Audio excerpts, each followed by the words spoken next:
How to activate eSIM on Android. Hi everyone, I'm here to assist you today. Without any delay, let's jump right in. First, open settings on your device. Here, click on Wi-Fi and network. In Wi-Fi and network, click on SIM and network. Here, you'll find Wi-Fi network or network manager. You can simply click on it and turn on eSIM, and if it's available, you can simply click on it and add your eSIM. It's not available in my device.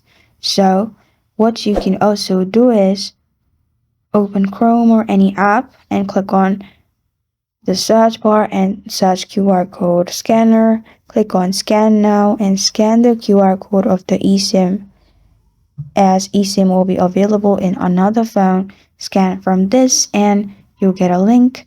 From that, you can simply activate eSIM on your device. And this is how to activate eSIM on Android. Thank you for joining me today. If this video helps you out, please leave a like and subscribe for more. Got a question or want to suggest a topic? Comment below. Thank you for watching.